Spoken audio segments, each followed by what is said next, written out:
Sud Radio, les vraies voix qui font bouger la France, 19h-20h, les vraies voix citoyennes, Aurélie Gros, Stéphane Pellet. Citoyens, bons patriotes, rejoins le parti sans culot.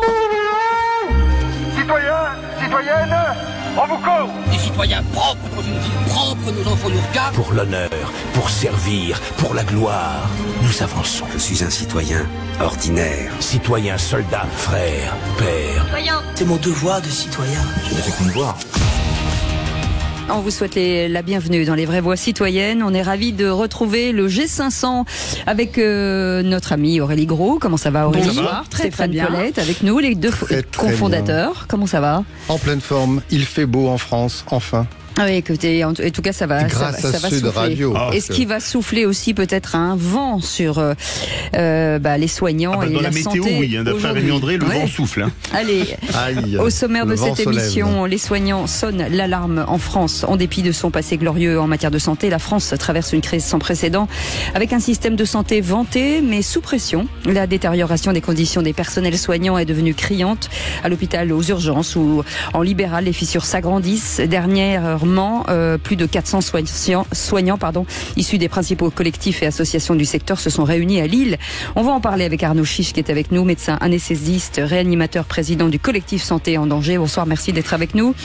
Frédéric Pain, médecin généraliste en Normandie dans la Manche, qui lutte aussi contre les déserts médicaux. Bonsoir, merci d'être avec nous. Il y aura aussi Jean-François Sibien, président de l'intersyndicale Action Praticien Hôpital. Bonsoir, merci aussi d'être avec nous.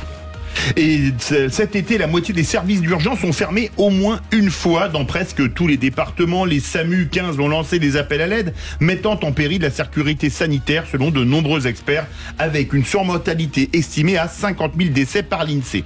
Pendant ce temps, le réseau des infirmières libérales, pilier du maintien à domicile, peine avec des tarifs inchangés depuis, accrochez-vous bien, 2009, ça fait donc 15 ans.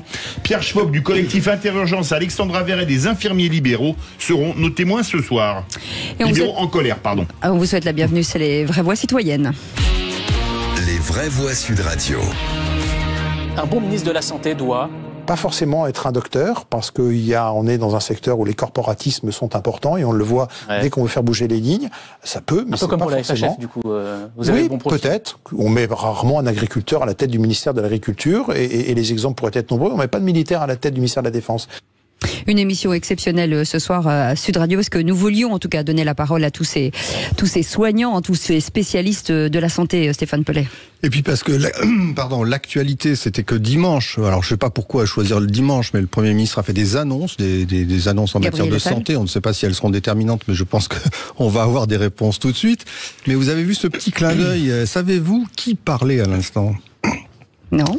Eh bien, c'était le futur ministre de la Santé, l'actuel Frédéric Valletoux, mais qui à l'époque ne savait pas qu'il le deviendrait un jour. Il en rêvait. Ah, il en rêvait. Bon, alors, et d'ailleurs, je crois qu'Arnaud Chiche, deux, trois sujets sur ce ministre.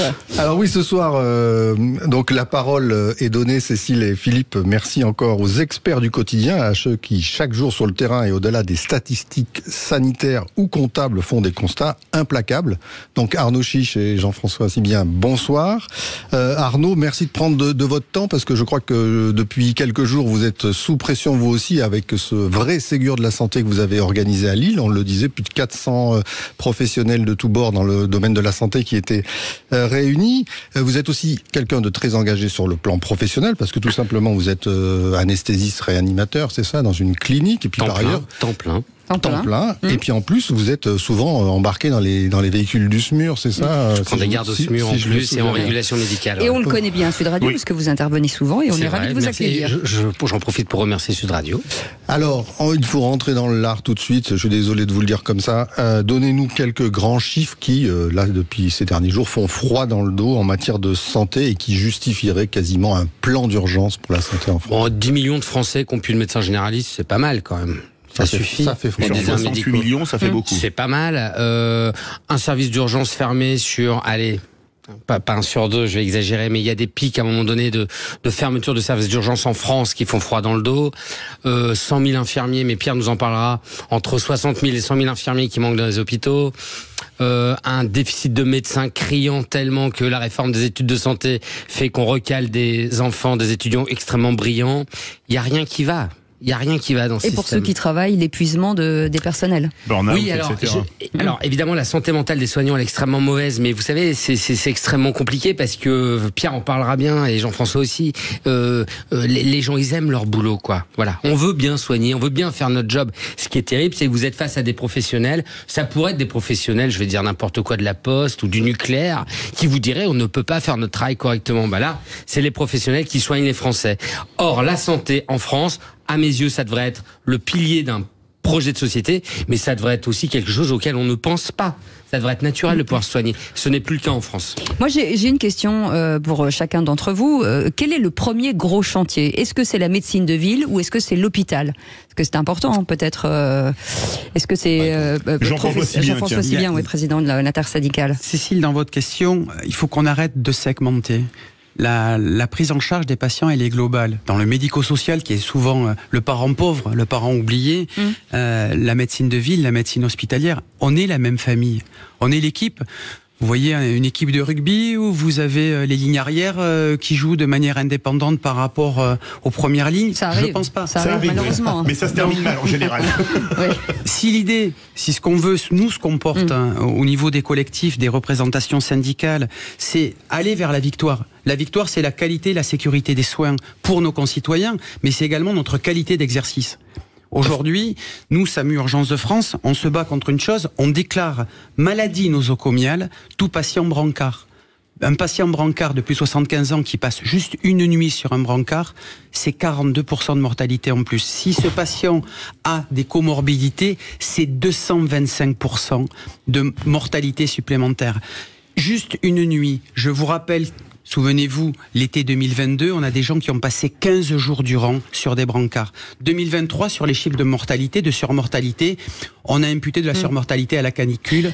Nous, on vous dit qu'il y a de la surmortalité sur ces patients brancards. On doit tous et toutes se battre. Ça a été publié, ce qu'il vous raconte. Voilà. Ça a été publié à l'international. Je vais aller au bout de ma question, parce que je pensais, peut-être bêtement, que la prévention aujourd'hui était tellement importante que avant d'aller à l'hôpital, forcément, on va voir son médecin traitant. Et de se dire que faire revenir des médecins, peut-être en territoire, c'était une façon aussi de faire de la prévention. Mais peut-être que je me trompe. On a Frédéric Pain d'ailleurs, qui est médecin généraliste à Saint-Lô. C'est ça déjà le premier maillon avant d'avoir le SAMU ou le SMUR. Là évidemment en cas de crise cardiaque, c'est impératif, mais ce serait le médecin de ville, comme on dit un peu simplement. Oui, bonsoir à tous. Oui, tout à fait. Effectivement, on est le premier recours avec les infirmiers libéraux d'ailleurs sur le terrain, parce qu'en fait, comme on n'est pas assez nombreux, il y a des endroits où c'est même, je dirais, l'infirmier libéral qui est le premier recours, qui a pas de médecin. C'est vrai que ça permet de voir le médecin généraliste, ça permet sûrement de trier, enfin de freiner un peu l'arrivée directe aux urgences, mais en fait, ce qu'on dit souvent avec Arnaud, c'est que la santé repose sur les deux jambes, hein, la ville et l'hôpital, et tout est interdépendant, donc c'est pas facile de savoir par où il faut commencer, parce que s'il n'y a pas assez de médecins généralistes, effectivement, il y a un afflux aux urgences. À l'inverse, nous, on n'avait plus d'urgence pédiatrique, donc en fait, ça met beaucoup plus de travail pour nous. Et donc en fait, c'est difficile de savoir par où il faut commencer. Oui.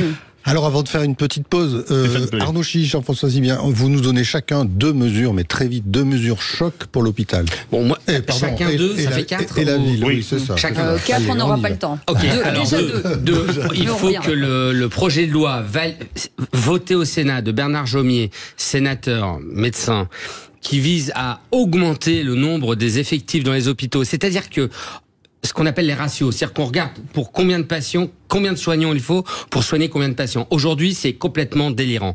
Bernard Jomier, en fait, lui, il a fait un projet de loi pour faire en sorte que la norme, elle devienne humaine, pour la sécurité des patients, le bon soin, et comme l'a dit tout à fait Stéphane et Jean-François, pour aussi garder les soignants, parce que, vous savez, il y a beaucoup de soignants qui quittent l'hôpital. Ça, c'est la première. La deuxième, c'est qu'on supprime véritablement, et on arrête de mentir aux Français, on supprime le concours de médecine.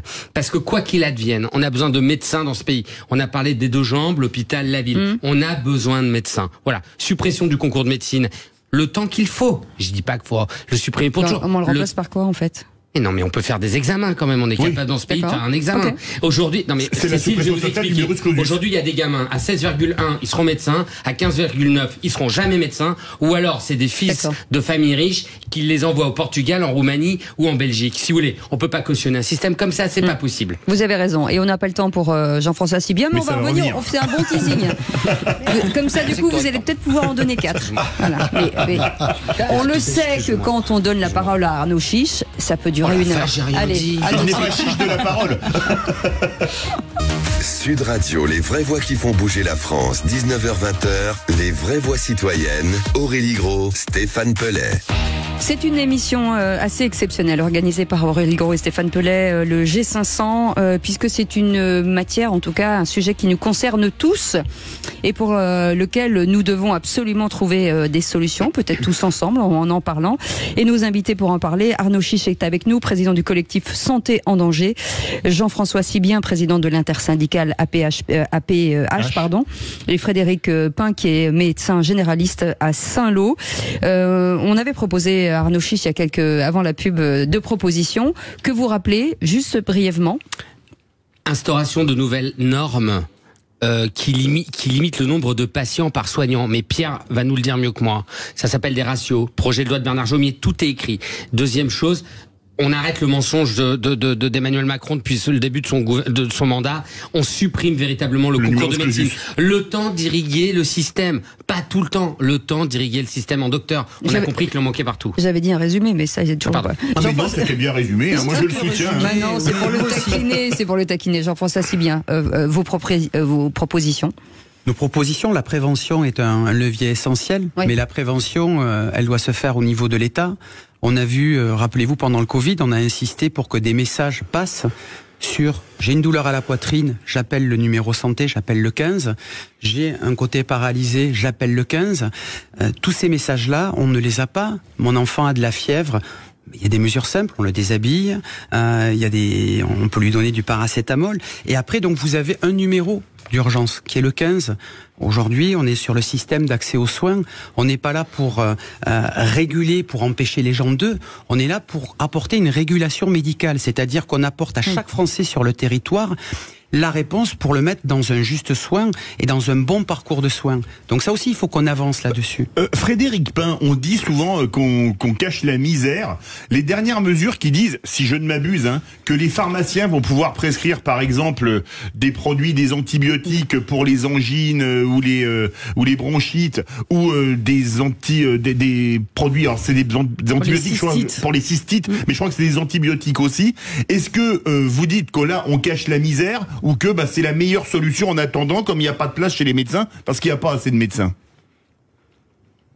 Alors, bon, ça peut rendre certains services, on pense aux infections urinaires, les cystites simples chez la femme jeune qui n'a pas de facteur de risque particulier. Bien évidemment, le soir, le week-end, les médecins ne sont pas là.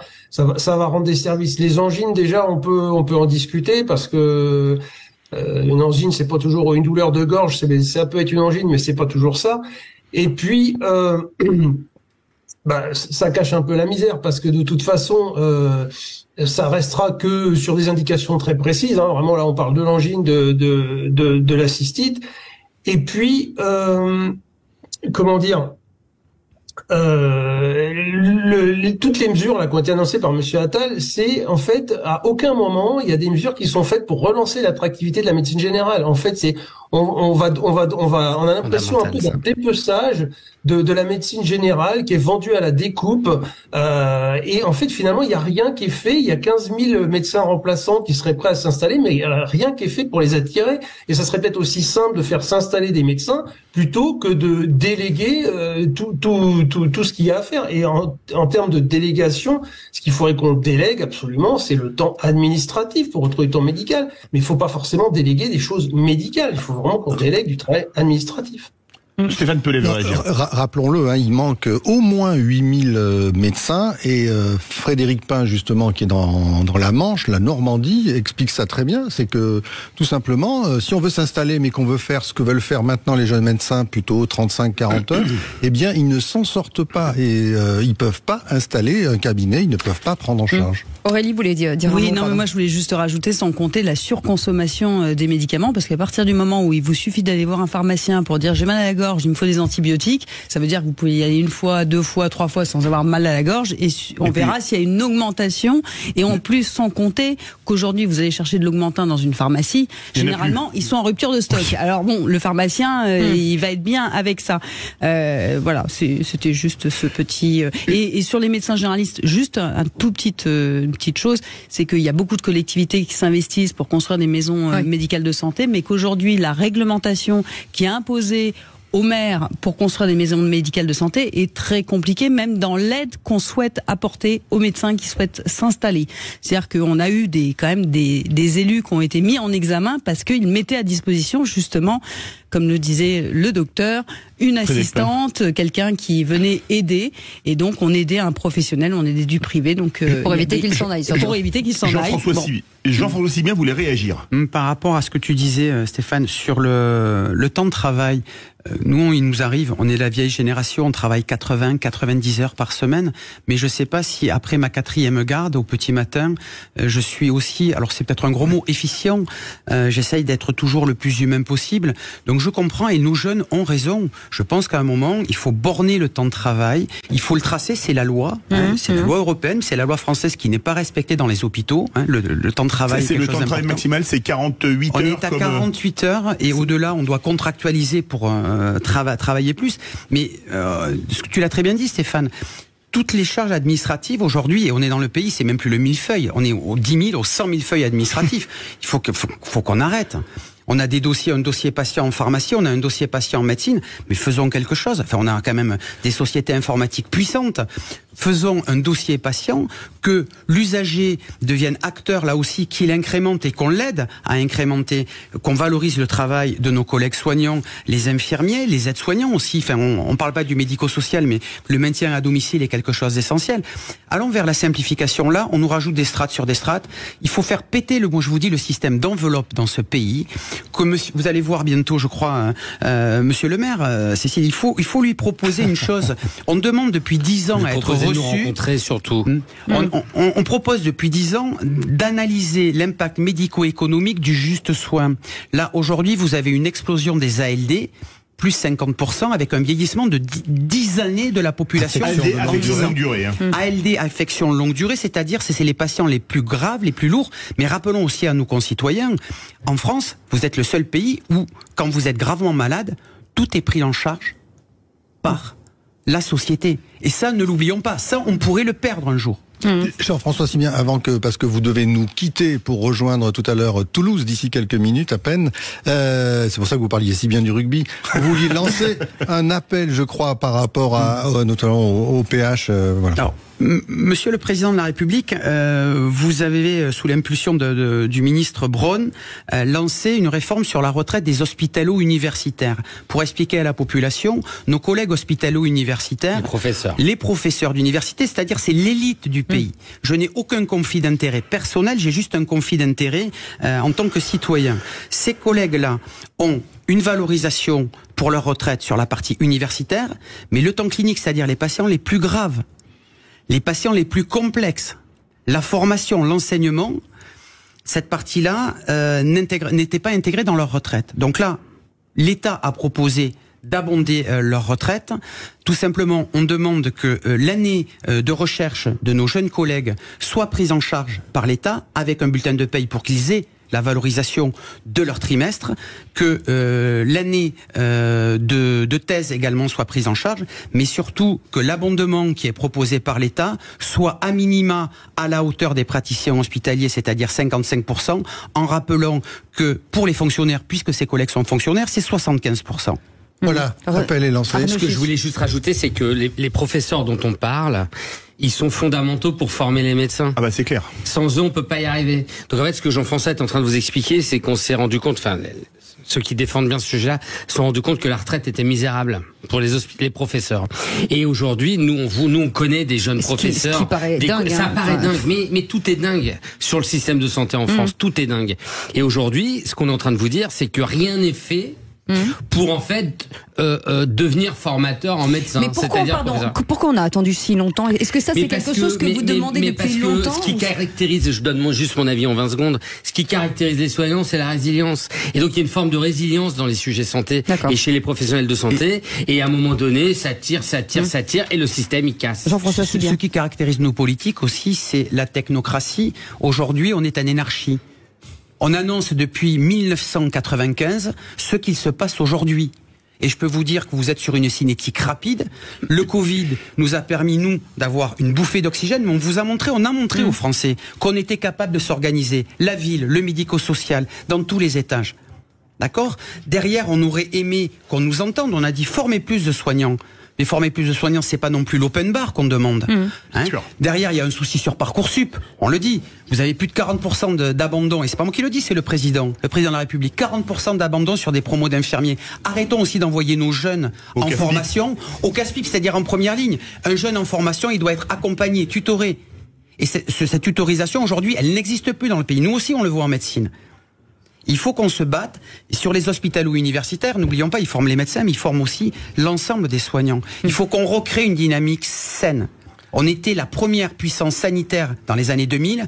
Aujourd'hui, on est en 14e, 15e position. Continuons, et avec des sommes faramineuses qui sont investies. Mais ces sommes, analysons bien avec monsieur le maire où elles vont. Vous allez voir et on m'expliquera pourquoi un pacemaker est facturé 3 fois plus en France qu'il l'est en Allemagne. Tout simplement parce que vous avez la sécurité sociale. Les dépassements d'honoraires, tout ça, tout ce qui est en train de flamber. Il faut que là aussi, on vous parle du reste à charge.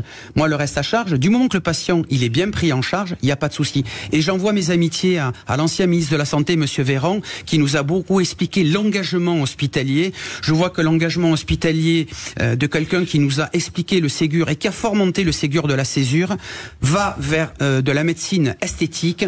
Donc monsieur, merci pour toutes les leçons de moralité que vous nous avez données. Et je suis désolé de réagir de la sorte, mais si c'est l'engagement politique, voilà, ne vous étonnons pas et ne nous étonnons pas si les extrêmes commencent à monter en puissance. Merci beaucoup Jean-François, c'est bien d'avoir été avec nous, président de l'intersyndicale APH. Allez, vous restez avec nous.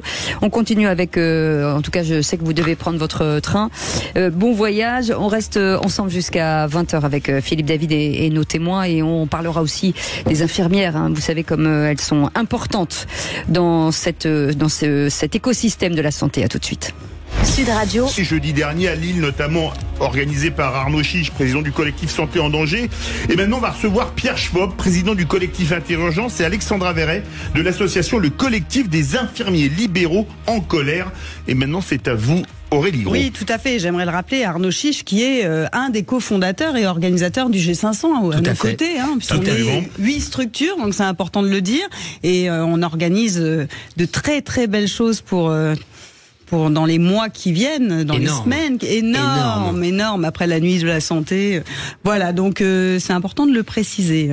Oui, donc on est ravis de vous accueillir, Pierre, merci. Alexandra. D'un côté, nous avons les infirmiers hospitaliers, les urgences hospitalières. De l'autre, nous avons les infirmières libérales. Et c'est marrant, ils se rejoignent sur un point, ils sont relativement tous les deux très en colère. Et Pierre, je vais commencer par vous. Dites-nous un peu bonsoir. Merci quel de me est laisser la parole. ce constat terrible dont vous avez parlé jeudi soir à Lille. Alors, nous, avec le collectif Interurgence, on s'est créé en 2019 pour dénoncer justement à l'époque les patients qui restaient sur des brancards faute de lit d'hospitalisation. Ça fait 5 ans. À l'époque, c'était majoritairement des personnes âgées qui restaient sur les brancards, et M. Sibien a rappelé les conséquences dramatiques qu'on pouvait avoir sur les personnes de plus de 75 ans qui restaient sur un brancard. On le rappelle avec une forte hausse du risque de mortalité. Oui, c'est des études qui ont été faites à la fois en Grande-Bretagne et à la fois en France, assez récemment. C'est du 2021 et c'est issu des études de la PHP. Donc ça peut être retrouvé assez facilement. Et partant de ce constat-là, nous, ce qu'on avait dénoncé, c'était la politique qui était mise en place à l'époque, c'est-à-dire c'était une politique qui visait à fermer des lits par restructuration pour faire des économies et sous prétexte du virage ambulatoire. Depuis le Covid, ce qu'on voit bien, c'est que au-delà d'une volonté politique réelle de faire des économies sur l'hôpital, ça s'accélère très clairement. On a cru que le Covid allait être un instant où il allait y avoir un instant de réaction. On se rappelle des propos du président à l'époque qui disait il y a des biens et des besoins qui doivent sortir de toute logique économique. Il n'avait pas précisé la santé, il avait raison, puisque c'est clairement pas la santé dont il parlait. Aujourd'hui, on voit bien que l'accélération, elle est là. Vous rappeliez le Ségur de la santé. Le Ségur de la santé, il commence par ces termes par Édouard Philippe à l'époque, c'était le cap est bon, il faut accélérer. Le cap, ça s'appelle les fermetures de lits. Il faut accélérer. Aujourd'hui, ce qu'on voit, c'est une accélération des fermetures de lits. Alors là où il nous disait à l'époque que par le virage ambulatoire, on a besoin de fermer des lits, aujourd'hui, c'est par manque de personnel. Il faut bien imaginer qu'effectivement, on rappelait, il manque environ entre 60 et 100 000 professionnels infirmiers dans les hôpitaux. Disons plutôt que depuis le Covid, on a fait partir 60 000 infirmiers de l'hôpital public. Et aujourd'hui, et pourtant c'est la première préoccupation des Français, on le sait, la santé est la première préoccupation des santé. Et vous, qu'est-ce que vous demandez concrètement au gouvernement ? Quelles sont les premières mesures qui pourraient être mises en place pour réparer, si c'est réparable ? C'est extrêmement compliqué, j'ai pas de solution miracle. Si vous voulez, on est sur une politique qui date d'il y a plus de 20 ans. De volonté de restructuration de l'hôpital public et de la destruction indirecte des structures publiques. Mais il n'y a pas que l'hôpital, ça dépasse largement le cap de l'hôpital. Venir à sens contraire de ça s'appelle changer de politique. Je suis pas sûr, à l'heure actuelle, que nos gouvernants aient une envie foncière de changer de politique. Actuellement, on cible plutôt l'accès aux soins. Et c'est plutôt une guerre contre le patient qu'une guerre pour renforcer l'hôpital qu'on est en train d'assister. Alexandra Verret de l'association de collectif des infirmiers libéraux en colère est avec nous. Bonsoir Alexandra. Bonsoir à vous, merci pour l'invitation. Avec plaisir, vous avez entendu Pierre Schwab, du président du collectif Interurgence. Vous avez quoi, vous, comme demande pour les infirmiers et infirmières libéraux ? Nous, c'est exactement la même chose que nos collègues hospitaliers, c'est que on est invisible, on est méprisé, on a des tarifs qui sont pas revus depuis 2009, on est quand même en 2024. Aujourd'hui, et c'est des tarifs très bas en plus, que les tarifs auraient été très hauts en 2009, on pouvait dire bon, à la rigueur, mais là les tarifs sont très bas. Vous pouvez nous donner une idée ? Par exemple, une prise de sang, c'est 6 euros, c'est 6 euros et quelques. C'est exactement 6,08 euros. C'est précis. Sans déplacement. Non, mais 6,08 euros, à savoir on a presque 60% de charge, à savoir que l'infirmière, elle va aller au laboratoire, elle va aller chercher le matériel, elle va aller faire la prise de sang, elle va retourner au laboratoire. Bon, aujourd'hui, clairement, c'est plus rentable. Et c'est là où justement où ça coince, c'est que on est à la frontière et on est au croisement de deux colères. C'est-à-dire qu'il y a d'un côté un conflit économique qui fait que on est obligé de travailler de plus en plus vite et d'augmenter la cadence de soins, donc on va perdre en qualité pour justement gommer l'inflation. Et de l'autre côté, du coup, on est obligé de faire de l'abattage, on est obligé de faire de la non-qualité. Ce qui fait qu'on touche à la pierre angulaire de notre déontologie, c'est-à-dire l'intégrité. Donc quand vous mettez les deux bout à bout, ça fait un truc qui va exploser et c'est ce qui va se passer. Là, on voit quand même que les dernières annonces, elles sont pas, il a rien quand même dit pour les infirmiers libéraux, alors qu'on assure un maillage territorial, on est présent sur tout le territoire national et on assure 7 jours sur 7, 24 heures sur 24 veut dire des soins. Et demain, on va plus le faire. Demain, il y a 58% des infirmiers libéraux qui raccrochent. C'est-à-dire qu'il y a un cabinet sur deux qui va fermer. Je veux réagir. Alors, je suis désolée pour mes collègues hospitaliers. Ça veut dire que vous allez garder les patients en structure. Et malheureusement, vous allez avoir aussi beaucoup de patients de la ville qui vont venir aux urgences. Parce qu'on a quand même un rôle pivot à domicile de maintien. On a un rôle aussi de régulateur en amont et en aval de l'hôpital. Et en fait, clairement, si on mise pas sur ce pan de la santé en ville, clairement, on peut faire tout le reste, ça fonctionnera pas. Très vite, pour laisser la parole à Pierre, hier, le Premier ministre, il a parlé. Un bouquet d'annonces, là, pour restaurer l'accès aux soins. Très bien. Ok, pourquoi pas. Mais aujourd'hui, là, on parle vrai aujourd'hui. Comme jeudi dernier à Lille, lors du sommet du collectif Santé en danger. Or, on est en train de vous dire qu'on ne fait rien pour le maillage territorial. Concrètement, qu'est-ce qu'il faut faire pour les infirmiers libéraux ? Il faut faire en sorte que quand ils se déplacent, ils gagnent pas 20 centimes, quoi. Voilà, c'est tout, c'est ça. Si Frédéric Valtou, il a pas compris ça, mais il change de métier. Moi, Gabriel Attal, Matignon, bouquet d'annonces. Alors oui, vous inquiétez pas, on va restaurer l'accès aux soins. Pierre, les infirmiers, ils démarrent pas à 2000 €, Philippe. C'est pas possible aujourd'hui de donner envie à des jeunes d'embrasser des carrières hospitalières. Il y a aucune valorisation des carrières. Quand ils font des formations supplémentaires, elles sont pas valorisées. Si Pierre, il fait un concours, un diplôme de médecine, de douleur, ou d'hygiène, ou de pansement, son salaire ne sera pas valorisé. Et il sait très bien, il vous a parlé des brancards. Vous avez vu, c'est pas nouveau les brancards. Hein. Il sait très bien que on sait que ça tue les malades. Donc, ne pas augmenter les effectifs dans les hôpitaux, c'est absolument dramatique. Donc, Gabriel Attal, moi je ne sais pas où il était jeudi dernier, mais il devait être à Lille pour écouter Pierre déjà et pas annoncer n'importe quoi dimanche dernier. Enfin, hier. Pierre, mais rapidement, il nous reste 40 secondes avant la pub. Ou alors vous préférez réagir après? Et on revient après. Eh ben on revient après. Les vraies voix spéciales santé, parce que là en 40 secondes c'est très court. On se retrouve tout de suite pour continuer ce débat passionnant. Avec bien évidemment Aurélie Gros, Stéphane Pellet, Arnaud Chiche, président du collectif Santé en danger, Pierre Schwab, président du collectif Interurgence, et Alexandra Verret de l'association Le Collectif des infirmiers libéraux en colère. Aurélie Gros. Oui, Alexandra, on l'a dit, effectivement vous êtes un rempart aussi par rapport à cette désertification médicale, puisqu'il y a de moins en moins de médecins, on en a parlé en première partie d'émission. Les infirmières libérales sont là aussi comme premier accès aux soins et qui évitent l'engorgement des urgences souvent, parce que quand il n'y a pas de solution, on part aux urgences, donc ça n'aide pas. Mais si vous rencontriez ou si vous avez rencontré quelqu'un de très important qui serait là pour refaire une politique de santé, par exemple, quelles sont les 2 mesures essentielles pour vous qui permettraient d'améliorer, en tout cas, et de rendre la profession plus attractive? Et fidéliser.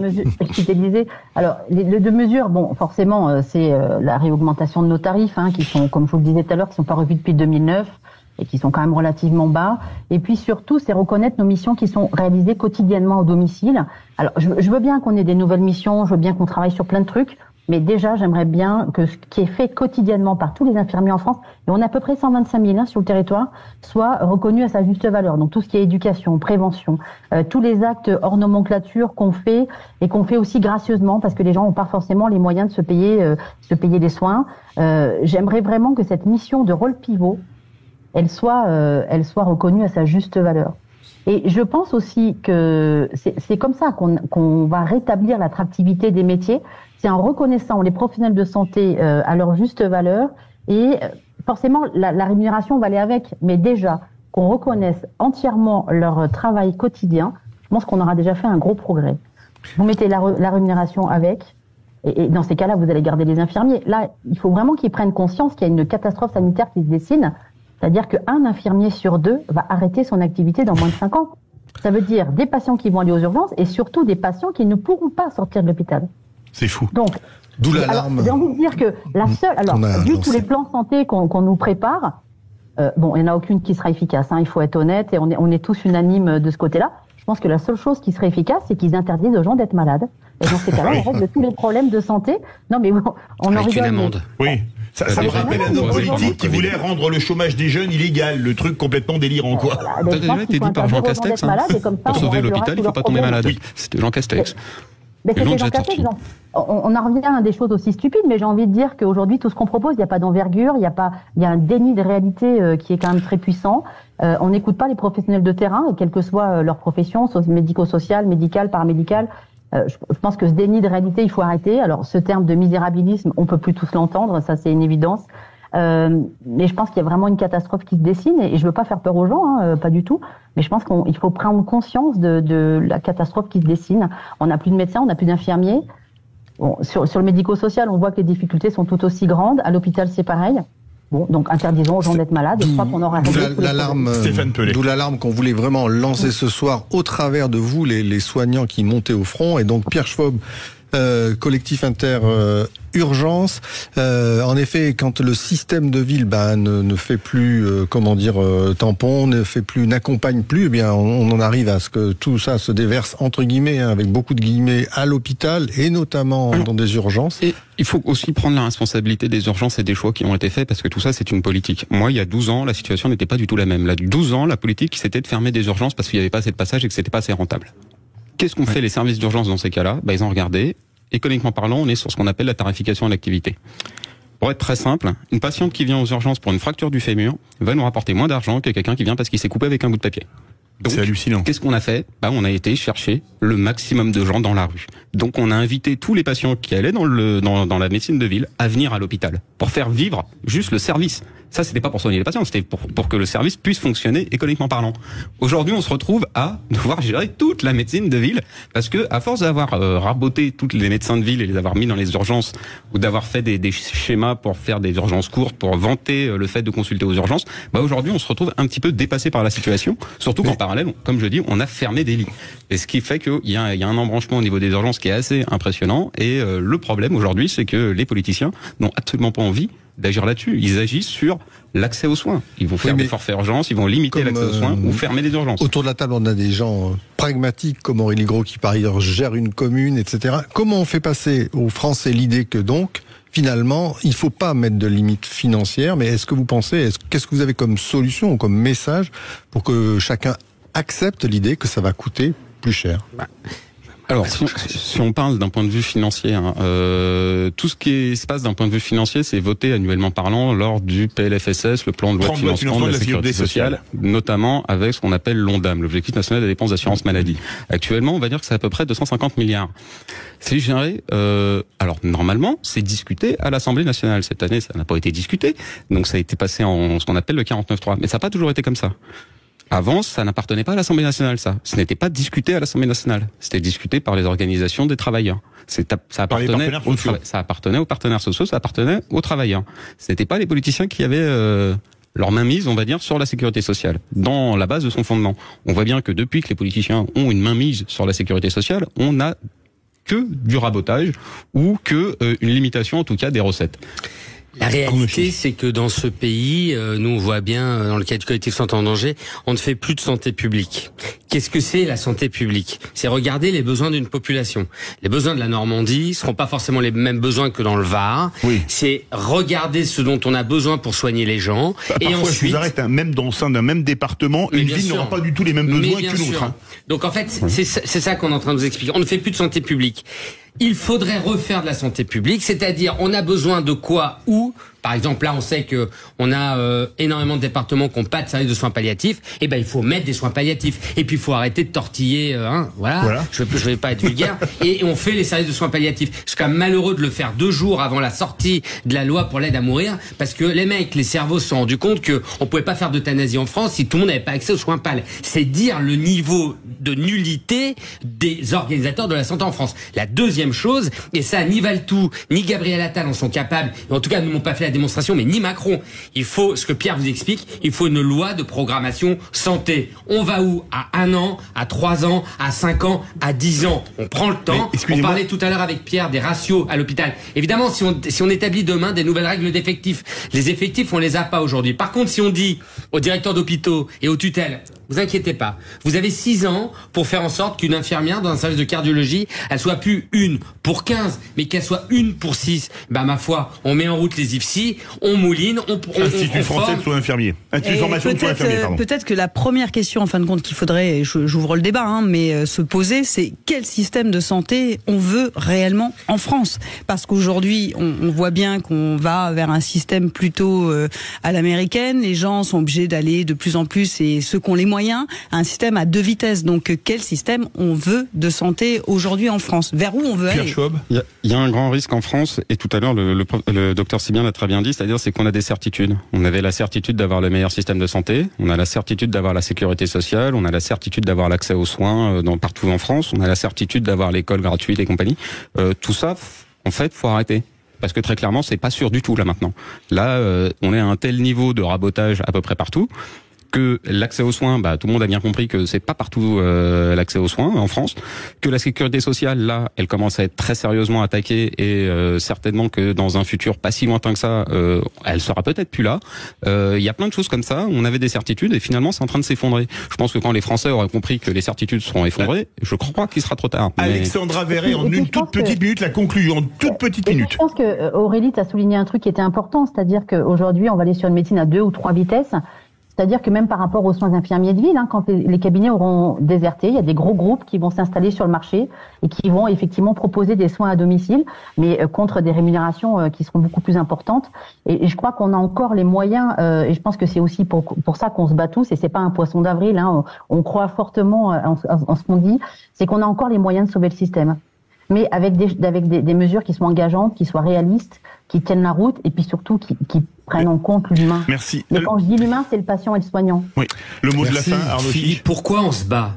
Parce qu'en fait, au lieu de faire effectivement du misérabilisme en santé, mais comme le fait Valtou, ils ne font et Attal, un projet de société avec en son cœur un système de santé robuste, dépositaire de la préservation de nos écosystèmes, de l'air, de l'eau, de l'agriculture et de l'alimentation en filière courte, dépositaire de la prévention, de l'éducation. Qu'est-ce qui est de plus inspirant que cela pour tous les gens là qui vont se battre dans quelques années pour être président de la République?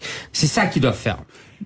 Oui. Il y a pas différentes chapelles en santé, comme quoi toutes les professions peuvent travailler ensemble. On l'a prouvé ce soir. C'est clair. Donc il s'agirait de les entendre. Eh ben, il faut les entendre et pas seulement les écouter, les entendre et appliquer. Merci de les avoir tous invités. Vraiment, je remercie Sud Radio d'avoir invité tout le monde. Eh bien, écoutez, c'est le principe du G500 citoyens et de cette émission Les Vraies Voix Citoyennes. Merci Philippe. Merci à tous. Merci Arnaud Chiche, Jean-François Sibien, Frédéric Pain, Pierre Schwab et Alexandra Verret. Tout de suite, Sud Radio à votre service. À 20h, le Flash. Et après, et bien évidemment, Sud Radio Rugby. Il y a eu un week-end magnifique en Coupe d'Europe notamment. Allez, on se retrouve tout